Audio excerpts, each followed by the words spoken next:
अस्सलाम वालेकुम नाजरीन shebale.com च मैं वां सुमेरा। नाजरीन सब तो पहला अज दी अहम खबर। नाजरीन अमेरिका के दौरे तो बाद इमरान खान जो वतन वापस आ रहा सी ते जहाज़ दे विच ना फनी खराबी पै गई है। तो भी दसो तुसी जिहड़ी जहाज़ दी कोई जिहड़ी टैक्नीकल चीज़ां हुंदियां वा नाजरीन पहले चैक करनियां चाहीदियां सी उन्हां नूं। पहले जहाज़ दी तुसी तसल्ली करो, ਉਹਦਾ तेल पानी चैक करो, कोई ट्यूनिंग का मसला वा तो वह देखो। इंज तो नहीं ना हुंदा कि अगला फ्लाई कर लवे जहाज़ ते बाद दे विच तुसी दसो भी इहदी फनी खराबी आ। किन्नी गलत गल कीती आ मेरे इमी दे नाल। कोई मसला मसैल हो जाता तो कौन जिम्मेदार सी। ते नाजरीन फौरी उतरदियां सब तो पहला उन्हें काम एक कीता कि मैनू फोन किया भी सुमेरा मैं खैर खरीयत दे नाल ना उतर गया वां ते फिक्र ना करी। ते मैं किदां ना फिक्र नाजरीन करा, मेरा तो 24 घंटे फोकस ही इमरान खान ते रहिंदा वा। हर टाइम मैं उहदे बारे सोचदी हाँ भी अल्लाह उन्होंने अपनी अमान च रखे, मैं ना सोचां तो उहदा कौन सोचे। तो नाजरीन मैं तुहानूं गल ये दसां भी इन्ना परजोश इस्तकबाल किया मेरे इमरान खान का भी मैं सोच नहीं सकती। कौम ने किते फुल लैके जा, किते किते पत्तियां सुट्टियां, किते लोगों ने भंगड़े पाए, इन्नी गर्मजोशी दे नाल इस्तकबाल किया कि अज तक मेरी जिंदगी जिन्नी लंघ गई आ 16 साल की तो मैं है ही हाँ ना। 16 सालों च मैं नहीं एडा परजोश इस्तकबाल किसी का देखा जिन्ना इमरान खान का लोगों ने किया वा। लीडर होर भी आए आ। तो नाजरीन एक मैनू बड़ा अफसोस वा कि मैं उस इस्तकबाल च ना आप ना पहुँच सकी। मैं अपनी जाती परसनल मेरी ना मसरूफियत सी। एक ना पिंड शादी सी तो उन्होंने मैनू इनवाइट किया कि सुमेरा तेरे तो बगैर ना शादी का कोई मज़ा नहीं होना तो तू लाजमी आवी। फिर मैं शादी ते गई भाई, उन्होंने मेरा भी परजोश इस्तकबाल किया पर मैनू 5-4 गाने करने पे। मैं कहा चल कोई नहीं, जिन्ना कि मेरा इन्होंने इस्तकबाल किया ना ਉਹਦੇ ਹਿਸਾਬ ਨਾਲ मैं 3-4 गाने कड़का के ते सारा माहौल बना के ते फिर मैं उत्थों आई। पर नाजरीन एक गल का अफसोस भी बिलावल की कही जान दिया वा भी तकरीर इमरान खान ने की ते बड़ी मायूस कुन वा भी इह मायूसी वाली किहड़ी गल वा। पल्ला जाने भी बिलावल किहड़ी गल तो इमरान खान तो मायूस वा भी दस दे भी तू खुल के गल कर ला भी जिहड़ी हैगी आ। भी नाजरीन बिलावल जरा बिल्कुल गलत कह रहा वा कि उन्हें मायूस किया। मैनू तो अज तक उन्हें मायूस नहीं किया हैगा। मेरा इन्नी देर का तलक आ, इन्नी देर की फ्रेंडशिप आ है, इन्नी देर का साडे नाल सीन चल रहा वा, असीं कट्ठे पढ़े हाँ, हर शै साडी कट्ठी सी। भी तैनूं दस की मायूस करता उन्हें। भी नाजरीन शेख रशीद नूं चाहीदा वा कि बिलावल नाल राबता करे भी ये चाहुंदा की आ, इनू तो पुछे। शेख रशीद हुंदा भी वेला ही आ। नाजरीन लाइव कॉल आ गई, मैं एक लाइव कॉल ले ला। हेलो हाँ सुमेरा, कौन कहाँ से? मैं दिलबर गल कर रहा करोड़ पक्के तो। तू करोड़ पक्के तो गल कर रहा? हाँ जी, की मसला मसाइल है जरा दसो। मैं थोड़ा प्रोग्राम देख रहा सी तो यकीन करो तुहाडे वल देख के मेरा दिल बुझ गया।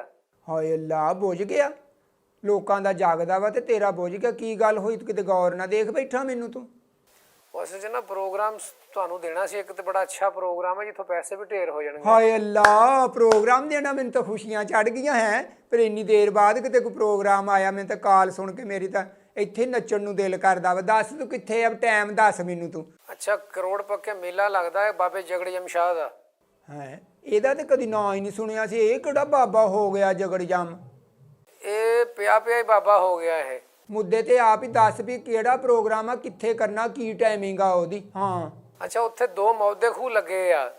ਅੱਛਾ ਫੇਰ? ਖੂਹ ਚੋਂ ਪਾਣੀ ਦੀ ਬਾਲਟੀ ਭਰਨੀ ਆ ਮੌਦੇ ਖੂਹ ਚੋਂ। ਵੇ ਮੌਤ ਦੇ ਖੂਹ ਦੇ ਨੱਚਦੇ ਤਾਂ ਸੁਣਿਆ ਸੀ, ਪਾਣੀ ਦੇ ਖੂਹ ਦੇ ਤਾਂ ਅੱਜ ਤੂੰ ਪਹਿਲੀ ਵਾਰੀ ਦੱਸਦਾ। ਮੈਂ ਕਹਿੰਦੇ ਆ ਵੀ ਮੈਨੂੰ ਪ੍ਰੋਗਰਾਮ ਦੇ, ਕੋਈ ਐਡਵਾਂਸ ਬਾਜ਼ੀ ਕਰ ਮੇਰੇ ਨਾਲ, ਕੋਈ ਟਿੱਪਰ ਮੈਨੂੰ ਭੇਜ ਜਿੱਤੇ ਮੈਨੂੰ ਪਤਾ ਲੱਗੇ ਵੀ ਤੂੰ ਵਾਕਈ ਪ੍ਰੋਗਰਾਮ ਕਰਵਾਉਣਾ ਵਾ ਮੇਰੇ ਕੋਲੋਂ। ਐਡਵਾਂਸ ਤੈਨੂੰ ਸਜ਼ਾਏ ਮੌਤ ਹੋਣੀ ਆ ਉਹਦੀ ਨਾ ਤੂੰ ਫਿਕਰ ਕਰ। ਸਜ਼ਾਏ ਮੌਤ ਨਹੀਂ, ਕੋਈ ਮੇਰੇ ਅਕਾਊਂਟ 'ਚ ਪਹਿਲਾਂ ਪੈਸੇ ਭੇਜ। ਇੱਦਾਂ ਨਹੀਂ ਮੈਂ ਕਰਦੀ ਹੈ ਕਿ ਜਿੱਦਾਂ ਤੂੰ ਮੇਰੇ ਕੋਲ ਫੰਕਸ਼ਨ ਕਰਾਉਣ ਡਿਆ ਹੋਇਆ ਵਾ ਗੱਲਾਂ ਬਾਤਾਂ ਨਾਲ। ਸਮੇਰਾ ਤੇਰਾ ਕੋਈ ਅਕਾਊਂਟ ਖੁੱਲਿਆ? ਹਾਂਜੀ ਮੇਰਾ ਜਾਇਜ਼ ਅਕਾਊਂਟ ਹੈ ਵਾ। ਇਨ ਕੇ ਅਕਾਊਂਟ ਜਾਇਜ਼ ਆ ਤੇ ਕੰਮ ਸਾਰੇ ਨਜਾਇਜ਼ ਆ। ਨਹੀਂ ਨਜਾਇਜ਼ ਕਾਹਦੇ ਆ? ਵੀ ਤੂੰ ਰਕਮ ਭੇਜ ਤੇ ਫਿਰ ਮੈਂ ਆਪੇ ਉੱਥੇ ਐਡਰੈਸ ਵੀ ਮੈਨੂੰ ਈਮੇਲ ਕਰ ਦੇ। ਅੱਛਾ ਇੱਕ ਗਾਣੇ ਦੇ ਕਿੰਨੇ ਪੈਸੇ ਲੈਣੀ ਆ? 25,000 ਰੁਪਇਆ ਮੈਂ ਇੱਕ ਗਾਣੇ ਦਾ ਲੈਣੀ ਆ। ਕੀ ਗਾਣਾ ਕਰਨਾ ਤੇ ਕੀ ਹੋਰ ਕੁਝ ਕਰਨਾ? ਤੂੰ 25,000 ਰੁਪਏ ਮੰਗਣ ਨਹੀਂ? ਵੀ ਹੋਰ ਕੁਛ ਕੀ, ਵੀ ਮੇਰੇ ਕੋਲ ਭਾਂਡੇ ਧਵਾਉਣੇ ਆ ਤੁਸੀਂ ਜਾਂ ਕੁਰਸੀਆਂ ਚੁਕਾਉਣੀਆਂ ਵਾ? ਵੀ ਮੈਂ ਟੈਂਟਾਂ ਦਾ ਸਮਾਨ ਮੈਂ ਤੁਹਾਨੂੰ ਹੱਥੀਂ ਲਾ ਕੇ ਦੇਣਾ ਵਾ? ਮੈਂ ਆਰਟਿਸਟ ਵਾਂ, ਮੈਂ ਗਾਣੇ ਕਰਨੇ ਤੇ ਮੈਂ ਇੱਕਦਮ ਉਹ ਜਾਣਾ ਕਾਰ 'ਚ ਬਹਿ ਕੇ। ਇੰਨਾ ਨਹੀਂ ਮੇਰੇ ਕੋਲ ਟਾਈਮ ਹੈਗਾ। ਹਾਂ ਮੈਂ ਤੈਨੂੰ ਦੱਸ ਦੇਵਾਂ। ਤੂੰ ਕਾਰ 'ਚ ਆਉਣੀ ਆ? ਆਹੋ ਮੇਰੀ ਆਪਣੀ ਲੈਂਡ ਕਰੂਜ਼ਰ ਆ। ਤੇ ਉਹਦੇ ਥੱਲੇ ਕਿਉਂ ਨਹੀਂ ਆਉਣੀ? ਗੱਲ ਕਰ ਜਿਹੜੀ ਕਰਨ ਵਾਲੀ ਹੈਗੀ ਆ। ਤੂੰ ਮੇਰਾ ਦਿਲ ਨਹੀਂ ਕਰਦਾ ਤੇਰੇ ਨਾਲ ਦੇਖ ਕੇ ਗੱਲ ਕਰਨ ਨੂੰ। ਮੈਂ ਪਤਾ ਨਹੀਂ ਕਿੱਦਾਂ ਫੋਨ ਬਣਾ ਲਿਆ ਤਰਸ ਖਾ ਕੇ। ਚੱਲ ਛੱਡ ਨਾ, ਤੇਰੇ 30,000 ਨਾ ਰੁਪਈਆ ਦੇ ਦੀ ਤੂੰ, ਮੈਨੂੰ 25,000 ਦੇ ਦੇ। ਚੱਲ ਡਨ ਕਰ ਹੁਣ ਤੇ ਮੇਰੇ ਕੋ ਪ੍ਰੋਗਰਾਮ ਕਰਾ, ਮੈਂ ਪਹੁੰਚ ਜੂੰਗੀ। ਚੱਲ ਇਦਾਂ ਨਾ ਤੇਰਾ 25 ਨਾ ਮੇਰਾ 20 ਰੁਪਈਆ ਤੈਨੂੰ ਮਿਲੂਗਾ 250। ਹੈ 250? ਕੀ ਗੱਲ, ਮੈਂ ਗਾਣਾ ਤੁਹਾਨੂੰ ਲਿਖ ਕੇ ਦੇਣਾ ਵਾ ਕਿ ਕਰਨਾ ਵਾ ਗਾਣਾ ਦਾ ਡਾਂਸ? ਪਤਾ ਕਿੰਨਾ ਸਟੈਮਿਨਾ ਲੂਜ਼ ਹੁੰਦਾ ਬੰਦੇ ਦਾ। ਤੂੰ ਗਾਣਾ ਕਿਹੜਾ ਕਲੀ ਕਰਨਾ ਵਾ, ਉੱਥੇ 4 ਪੈਰ ਹੀ ਮਾਰਨੇ ਆ। ਵੇ 4 ਪੈਰ ਨਹੀਂ ਵੱਜਦੇ, ਨਾਲ ਠੁਮਕਾ ਵੀ ਲਾਉਣਾ ਪੈਂਦਾ, ਲੱਕ ਹਿੱਲ ਜਾਂਦਾ ਮਾਨ ਨਾਲ ਵੀ। ਆ ਰੀੜ ਦੀ ਹੱਡੀ ਬਾਅਦ 4 ਗਾਣਿਆਂ ਤੋਂ ਬਾਅਦ ਇੰਜ ਹੁੰਦੀ, ਮੈਂ ਆਪ ਮਾਲਿਸ਼ ਕਰਾਉਂਦੀ ਫਿਰਦੀ ਬੰਦਾ ਲੱਭਦੀ ਆ। ਮਾਲਿਸ਼ ਲਈ ਮੇਰੇ ਕੋਲ ਇੰਤਜ਼ਾਮ ਹੈ ਆ। ਕਾਹਦਾ ਇੰਤਜ਼ਾਮ ਵੀ ਤੇਰੇ ਕੋ? ਤੂੰ ਲੰਮਾ ਪੈ ਜੀ, ਉਤੋਂ ਮੈਂ ਬਲਡੋਜ਼ਰ ਨਗਾ ਦੂੰਗਾ। ਏਡੀ ਵੀ ਥਕਾਵਟ ਨਹੀਂ ਹੋਈ ਮੇਰੀ ਕਿ ਬਲਡੋਜ਼ਰ ਨਾਲ ਨਗਾਵੀਂ ਤੂੰ ਮੇਰੇ ਤੋਂ।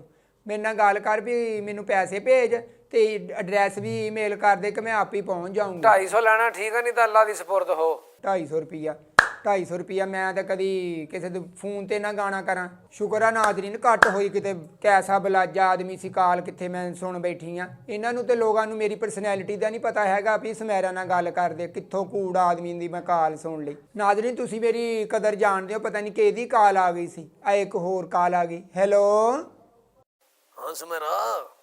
ਕੌਣ ਕਹਾਂ ਸੇ? ਉਹ ਸਮੈਰਾ ਕੀ ਹਾਲ ਆ? ਲੈ ਹਾਏ ਲਾ, ਇਹ ਤਾਂ ਮੇਰਾ ਨਾਮ ਵੀ ਜਾਣਦਾ ਹੈ ਕਿ ਇੰਨੀ ਮੈਂ ਪਪੂਲਰ ਹੋ ਗਈ ਆ ਵੀ ਹਰ ਬੰਦਾ ਮੇਰਾ ਨਾਮ ਲੈਂਦੇ ਹੀ ਪਛਾਣ ਲੈਂਦਾ ਕਿ ਮੈਂ ਸਮੈਰਾ ਹੀ ਆ। ਸਮੈਰਾ ਪ੍ਰੋਗਰਾਮ ਕਰਾਉਣਾ ਵਾ। ਹਾਏ ਅੱਲਾ, ਪ੍ਰੋਗਰਾਮ ਕਰਾਉਣਾ ਤੇ ਕਰਾ। ਦੱਸ ਮੈਨੂੰ ਕਿੱਥੇ ਹੈ? ਤੂੰ ਪਹੁੰਚ ਜਾ ਬਾਈਪਾਸ ਤੋਂ 2 ਕਿਲੋਮੀਟਰ ਅੱਗੇ ਕੋਈ ਬੋਰਡ ਆਉਂਦਾ ਵਾ, ਉਹਦੇ ਥੱਲੇ ਪਹੁੰਚ ਜਾ। ਬੋਰਡ ਆਉਂਦਾ ਵਾ? ਉਹ ਕਿੱਥੇ ਆ ਬੋਰਡ ਬਾਈਪਾਸ ਤੋਂ ਅੱਗੇ? ਬਾਈਪਾਸ ਦੇ ਨਾਲ ਹੀ ਉਹ ਬੋਰਡ ਦੇ ਥੱਲੇ ਟਰੱਕ ਖਲੋਤਾ ਵਾ ਰੇਤਾ ਦਾ। ਤੂੰ ਕੱਲੀ ਨੇ ਲਾਉਣਾ ਵਾ ਤੇ ਕਿੰਨੇ ਪੈਸੇ ਲਏਂਗੀ? ਮੈਂ ਡਾਂਸ ਕਰਦੀ ਆ, ਮੈਂ ਪ੍ਰੋਗਰਾਮ ਕਰਦੀ ਆ, ਆਰਟਿਸਟ ਵਾਂ ਮੈਂ। ਚੱਲ ਰੇਤਾ ਠੁਮਕੇ ਲਾਲਾ ਲਾਈ ਜਾਈ। ਮੈਂ ਕਦੀ ਨਾ ਰੇਤ ਰੂਤ ਨਹੀਂ ਲਾਈ। ਚੱਲ ਰੇਤ ਨਾ ਲਈ, ਰਾਤ ਬਜਰੀ ਦਾ ਟਰੱਕ ਆ ਉਹ ਲਾ ਦੀ ਤੂੰ। ਮੈਂ ਪ੍ਰੋਗਰਾਮ ਕਰਦੀ ਆ, ਮੈਨੂੰ ਨਾ ਐਜ਼ ਏ ਆਰਟਿਸਟ ਗੱਲ ਕਰ ਜਰਾ, ਜਿਸ ਤਰ੍ਹਾਂ ਕਿਸੇ ਨਾਲ ਕਰੀਦੀ ਹੁੰਦੀ ਆ। ਮੈਂ ਤੇਰੇ ਸਿਰ ਤੋਂ ਹਿਸਾਬ ਲਾਇਆ, ਤੂੰ ਬਜਰੀ ਲਾਈ ਹੋਣੀ ਸਿਰ ਤੇ। ਬਹੁਤ ਤਸਲਾ ਚੁੱਕਿਆ, 1.25 ਲੱਖ ਤਸਲਾ ਚੁੱਕ ਲਿਆ ਤੂੰ ਆਪਣੇ ਸਿਰ ਤੇ ਇਸ ਕਰਕੇ ਲੱਖ ਤਸਲਾ ਚੁੱਕਿਆ ਹੋਇਆ ਤੂੰ ਸਿਰ ਤੇ। ਮੇਰੇ ਨਾਲ ਨਾ ਮਤਲਬ ਦੀ ਗੱਲ ਕਰ, ਇੰਨਾ ਔਨ ਏਅਰ ਟਾਈਮ ਨਹੀਂ ਹੁੰਦਾ ਜਿੰਨੀ ਤੂੰ ਮੇਰੇ ਨਾਲ ਟਾਈਮ ਜ਼ਾਇਆ ਕਰਨ ਡਿਆ। ਦੱਸ ਵੀ ਪ੍ਰੋਗਰਾਮ ਕਿੱਥੇ ਹੈ, ਕਿੰਨੇ ਪੈਸੇ ਦੇਏਂਗਾ? ਤੇਰੇ ਨਾਲ ਮਤਲਬ ਦੀ ਕੀ ਗੱਲ ਕਰਨੀ ਹੈ? ਤੇਰੇ ਨਾਲ ਸਾਰੀ ਜ਼ਿੰਦਗੀ ਨਹੀਂ ਕਿਸੇ ਨੇ ਮਤਲਬ ਦੀ ਗੱਲ ਕੀਤੀ। ਤੇਰੇ ਨਾਲ ਤਾਂ ਗੱਲ ਕਰਨ ਨੂੰ ਦਿਲ ਨਹੀਂ ਕਰਨ ਡਿਆ ਮੇਰਾ। ਮੈਨੂੰ ਕਾਰ ਦੇ ਨਾ ਆਉਣ ਜਾਣ ਦਾ ਕਿਰਾਇਆ ਪਹਿਲਾਂ ਭੇਜਣਾ ਤੇ ਫੇਰ ਮੈਂ ਆਉਣਾ ਵਾ। ਤੈਨੂੰ ਕਾਰ ਦਾ ਕਿਰਾਇਆ ਨਹੀਂ, ਤੈਨੂੰ ਕੀਤੇ ਕਿਰਾਏ ਦਾ ਕਿਰਾਇਆ ਮਿਲ ਸਕਦਾ ਵਾ। ਨਾਲ ਨਾ 2-4 ਸਿਕਿਉਰਿਟੀ ਗਾਰਡ ਵੀ ਹੋਣ ਮੇਰੇ, ਫੇਰ ਮੇਰੀ ਸਿਕਿਉਰਿਟੀ ਵਾਸਤੇ। ਵੀ ਤੇਰੇ ਤੂੰ ਸਿਕਿਉਰਿਟੀ ਦੇ ਤੇ ਮੱਖੀਆਂ ਪੈਂਦੀਆਂ ਵਾ। ਸਿਕਿਉਰਿਟੀ ਬੜੀ ਜ਼ਰੂਰੀ ਆ, ਜਿੰਨੀ ਮੈਂ ਪਾਪੂਲਰ ਹੋ ਗਈ ਆ ਨਾ, ਨਾਲ ਸਿਕਿਉਰਿਟੀ ਦਾ ਜ਼ਰੂਰੀ ਆ ਹੋਣਾ। ਉਹ ਤੂੰ ਜਿੱਡੀ ਪੁਰਾਣੀ ਹੋ ਗਈ, ਤੇਰੀ ਤਾਂ ਜ਼ਖਮਾਂ ਦੀ ਦਵਾ ਵੀ ਨਹੀਂ ਬਣਨੀ ਹੁਣ। ਤੂੰ ਹੁਣ ਕੀ ਚਾਹੁੰਦਾ ਵਾ? ਮੈਂ ਪ੍ਰੋਗਰਾਮ ਕਰਨਾ ਕਰਾਉਣਾ ਕਿ ਨਹੀਂ? ਰੱਜ ਗਿਆ ਤੇਰੇ ਤੋਂ ਮੈਂ। ਤੇਰੇ ਵੱਲ ਦੇਖ ਕੇ ਮੇਰੀ ਤਬੀਅਤ ਰਾਜੀ ਵੇ ਚੱਲ ਵੇ ਜਾ, ਚੱਲ ਜਾ ਕਰ। ਅੱਜ ਕੈਸਾ ਦਿਨ ਚੜਿਆ ਵਾ, ਸਾਰੇ ਦੇ ਉਂਤਰੇ ਇੱਕ ਤੋਂ ਇੱਕ ਵੱਧ ਕੇ ਆਉਣ ਡਿਆ ਵਾ। ਮੇਰਾ ਟਾਈਮ ਜ਼ਾਇਆ ਕਰਨ ਡੇ। ਮੈਂ ਹਜੇ 20 ਗੱਲਾਂ ਹਜੇ ਮੈਂ ਕੋਈ ਖਬਰਾਂ ਦੇਣੀਆਂ ਵਾ, ਨੈਸ਼ ਜਿਹਾ। ਚੱਲ ਬੰਦ ਕਰ। ਨਾਜ਼ਰੀਨ ਮੈਂ ਨਹੀਂ ਇੰਜ ਦੀ ਜਗ੍ਹਾ ਤੇ ਜਾਂਦੀ। ਇੱਕ ਦਫਾ ਮੈਂ ਕਿਸੇ ਦੇ ਘਰ ਚਲੀ ਗਈ ਤੇ ਐਡਾ ਸੋਹਣਾ ਘਰ, ਚਿੱਟੀਆਂ ਟੈਲਾਂ ਲਾਈਆਂ ਹੋਈਆਂ, ਕਹਿੰਦੇ ਇੱਥੇ ਨੱਚ। ਮੈਂ ਨੱਚੀ ਤੇ ਬਾਅਦ ਦੇ ਵਿੱਚ ਪੈਪ ਪਾਣੀ ਵਾਲਾ ਲਾਤਾ, ਕਹਿੰਦੇ ਸਾਰਾ ਧੋ ਜਿੱਥੇ ਜਿੱਥੇ ਤੇਰੇ ਪੈਰ ਲੱਗੇ। ਮੈਂ ਤੇ ਸੁੰਬਰ ਕੇ ਵੈਪਰ ਫੇਰ ਫੇਰ ਕੇ ਮੇਰਾ ਬੁਰਾ ਹਾਲ ਹੋ ਗਿਆ ਹੈ। ਉਦੋਂ ਦੀ ਮੈਂ ਇੰਨਾ ਡਰੀ ਆ। ਹੁਣ ਤੇ ਚਿੱਟੀ ਜਗ੍ਹਾ ਕਿਤੇ ਚੰਗੀ ਜਗ੍ਹਾ ਤੇ ਦੇਖ ਲਾਂ ਤੇ ਮੈਂ ਕੱਪੜਾ ਵਿਛਾ ਕੇ ਨੱਚਦੀ ਆ। ਨਾਜ਼ਰੀਨ ਇੱਕ ਹੋਰ ਅਹਿਮ ਖਬਰ ਆ ਵੀ ਇਹ ਟਿਕਟੋਕ ਦਾ ਜਿਹੜਾ ਨੌਜਵਾਨਾਂ ਨੂੰ ਫੋਬੀਆ ਹੋਇਆ ਪਿਆ ਵਾ, ਵੀ ਹਰ ਬੰਦਾ ਹਰ ਬੱਚਾ ਇਹੀ ਚਾਹੁੰਦਾ ਵਾ ਕਿ ਜਲਦੀ ਦੇ ਨਾਲ ਨਾ ਮੈਂ ਫੇਮਸ ਹੋ ਜਾ। ਨਾਜ਼ਰੀਨ ਇੰਨੀ ਜਲਦੀ ਫੇਮ ਨਹੀਂ ਮਿਲਦਾ। ਤੁਸੀਂ ਪੁੱਠੇ ਪੁੱਠੇ ਕੰਮ ਕਰਦੇ ਹੋ। ਆ ਪਿਛਲੇ ਦਿਨਾਂ 'ਚ ਤੁਸੀਂ ਤੁਹਾਡੀ ਅੱਖਾਂ ਦੇ ਅੱਗੋਂ ਨੰਗੀ ਹੋਣੀ ਆ ਖਬਰ ਕਿ 4 ਮੁੰਡਿਆਂ ਨੇ ਓਵਰ ਸਪੀਡ ਕਰਕੇ ਟਿਕਟੋਕ ਬਣਾਉਣਾ ਚਾਹਿਆ, ਪਰ ਕੀ ਹੋਇਆ, ਅੱਗੇ ਟਰੱਕ ਖਲੋਤਾ ਸੀ, ਸਿੱਧਾ ਹੀ ਵੱਜੇ ਜਾ ਕੇ ਤੇ 4 ਦੀ ਡੈਥ ਹੋ ਗਈ। ਮੇਰਾ ਮੈਸੇਜ ਵੀ ਆ ਨੌਜਵਾਨ ਨਸਲ ਨੂੰ ਵੀ ਇੰਜ ਨਹੀਂ ਫੇਮ ਮਿਲਦਾ। ਸਾਰੇ ਲੋਕ ਜਿਹੜੇ ਆ ਸਮੈਰਾ ਨੂੰ ਫਾਲੋ ਕਰਦੇ ਆ ਤੇ ਵੀ ਸਮੈਰਾ ਤਰ੍ਹਾਂ ਮਸ਼ਹੂਰ ਹੋ ਜੇ। ਐਡਾ ਸੌਖਾ ਨਹੀਂ ਹੋਇਆ ਪਿਆ ਵੀ ਮਸ਼ਹੂਰ ਹੋਣਾ। ਨਾਜ਼ਰੀਨ ਸਡਨ ਮੈਂ ਨਾ ਚਿੜੀਆ ਘਰ ਚਲੀ ਗਈ, ਟਿਕਟਾਂ ਲੈ ਕੇ ਤੇ ਸਾਰੇ ਲੋਕ ਜਾਨਵਰ ਦੇਖਣ ਡਏ ਹੋਏ। ਇੱਕਦਮ ਮੇਰੀ ਐਂਟਰੀ ਹੋਈ ਆ ਤੇ ਉਹਨਾਂ ਨੇ ਛੱਡਿਆ ਤੇ ਮੇਰੇ ਵੱਲ ਸਾਰੇ ਆ ਗਏ। ਕੋਈ ਸੈਲਫੀਆਂ ਲੈਣ ਲੱਗ ਗਿਆ, ਕੋਈ ਆਟੋਗ੍ਰਾਫ ਲੈਣ ਲੱਗ ਗਿਆ। ਮੈਂ ਤੇ ਪਰੇਸ਼ਾਨ ਹੋ ਗਈ। ਕੋਈ ਅੱਗਿਓਂ ਸੈਲਫੀ ਲਵੇ, ਕੋਈ ਪਿੱਛੋਂ ਲਵੇ, ਕੋਈ ਖੱਬਿਓਂ ਲਵੇ। ਮੈਂ ਕਿਹਾ ਵੀ ਲੈ ਵੀ ਅੱਜ ਤੇ ਐਪਰੀਸ਼ੀਏਸ਼ਨ ਮੇਰੀ ਵੱਧ ਗਈ ਆ। ਪਰ ਕੀ ਨਾਜ਼ਰੀਨ ਦੱਸਾਂ, ਅੱਧਾ ਘੰਟਾ ਮੈਨੂੰ ਖੱਜਲ ਕੀਤਾ ਆਵਾਮ ਨੇ। 5 ਰੁਪਏ 10 ਰੁਪਏ ਦਾ ਤੱਕ ਮੈਨੂੰ ਫਾਇਦਾ ਨਹੀਂ ਹੋਇਆ। ਮੈਂ ਕਿਹਾ ਵੀ ਮੈਂ ਹੁਣ ਜ਼ਿੰਦਗੀ ਦੇ ਵਿੱਚ ਚਿੜੀਆ ਘਰ ਨੂੰ ਤੇ ਮੂੰਹ ਨਾ ਕਰਦੀ। ਮੈਂ ਮੈਂ ਤੇ ਗਈ ਸੀ ਸ਼ੇਰ ਨੂੰ ਮਿਲਣ ਵਾਸਤੇ ਤੇ ਨਾਜ਼ਰੀਨ ਤੁਸੀਂ ਦੂਸਰਾ ਸ਼ੇਰ ਨਾ ਕਿਤੇ ਸਮਝ ਲਿਓ ਜੰਗਲ ਵਾਲਾ। ਇਹ ਤੇ ਸ਼ੇਰ ਖਾਨ ਆ, ਉੱਥੇ ਗਾਰਡ ਵਾ, ਉਹਦੇ ਨਾਲ ਮੇਰੀ ਜ਼ਰਾ ਲੋਹ ਆ। ਉਹ ਵੇਲੇ ਕੁ ਵੇਲੇ ਨਾ ਮੇਰੇ ਕੰਮ ਆਉਂਦਾ ਵਾ, 150 ਚਾਹੀਦਾ ਹੋਵੇ ਤੇ ਮੈਨੂੰ ਨਾ ਦੇ ਦਿੰਦਾ ਵਾ। ਮੈਂ ਤੇ ਗਈ ਸੀ ਉਹਦਾ ਕਰਕੇ, ਮੈਨੂੰ ਕੀ ਪਤਾ ਸੀ ਵੀ ਇੰਨੀ ਮੈਂ ਫੇਮਸ ਹੋ ਗਈ ਆ। ਤੇ ਨਾਜ਼ਰੀਨ ਮੈਂ ਉੱਥੋਂ ਬਚ ਬਚਾ ਕੇ ਨਾ ਬਾਹਰ ਰਕਸ਼ੇ 'ਚ ਬੈਠੀ ਤੇ ਰਕਸ਼ੇ ਵਾਲੇ ਨੇ ਮੈਨੂੰ ਨਾ ਪਛਾਣ ਲਿਆ। ਕਹਿੰਦਾ ਸਮੈਰਾ ਤੂੰ? ਮੈਂ ਕਿਹਾ ਹਾਂ। ਕਹਿੰਦਾ ਇੱਥੇ ਹੀ ਉਤਰ। ਮੈਂ ਕਿਹਾ ਕੀ ਗੱਲ ਹੋਈ? ਕਹਿੰਦਾ ਫੌਰੀ ਉਤਰ ਜਾ ਰਕਸ਼ੇ 'ਚੋਂ, ਮੈਂ ਤੇ ਮੁਫਤੀ ਸਵਾਰੀ ਨਹੀਂ ਪਾਉਂਦਾ। ਮੈਂ ਬੜਾ ਉਹਨੂੰ ਕਿਹਾ ਵੀ ਮੇਰੇ ਕੋਲ ਪੈਸੇ ਹੈਗੇ ਆ, ਤੂੰ ਏਡਾ ਨਾ ਬਦੀਦ ਹੋ। ਮੈਂ ਤੇ ਕਿਹਾ ਸੀ ਤੂੰ ਮੇਰਾ ਫੈਨ ਹੋਏਗਾ। ਰਕਸ਼ਾ ਰੋਕ ਕੇ ਦਲੀਲ ਕੀਤਾ, ਮੈਨੂੰ ਚੌਕ 'ਚ ਲਾ ਦਿੱਤਾ। ਮੈਂ ਪਤਾ ਨਹੀਂ ਕਿੱਦਾਂ ਖੱਜਲ ਹੋ ਕੇ ਤੇ ਫਿਰ ਪੈਦਲ ਤੁਰ ਤਰਾ ਕੇ ਤੇ ਮੈਂ ਘਰ ਪਹੁੰਚੀ ਹਾਂ। ਲੋ ਨਾਜ਼ਰੀਨ, ਅੱਜ ਦੀ ਖਬਰਾਂ ਦਾ ਨਾ ਵੇਲਾ ਖਤਮ ਹੋਇਆ ਹੈ ਤੇ ਜਰਾ ਤੁਸੀਂ ਇਸ ਗੱਲ ਤੇ ਗੌਰ ਕਰਿਆ ਕਰੋ। ਸਬਸਕ੍ਰਾਈਬ ਵੀ ਕਰਨਾ ਸਾਡਾ ਚੈਨਲ, ਲਾਈਕ ਵੀ ਕਰਨਾ ਵਾ ਤੇ ਸ਼ੇਅਰ ਵੀ ਕਰਨਾ ਵਾ। ਮੈਂ ਕਹਿੰਦੀ ਜ਼ਰਾ ਇਸ ਕੰਮ 'ਚ ਗਫਲਤ ਨਾ ਹੋਵੇ। ਮੈਂ ਤੁਹਾਨੂੰ ਦੱਸ ਦਵਾਂ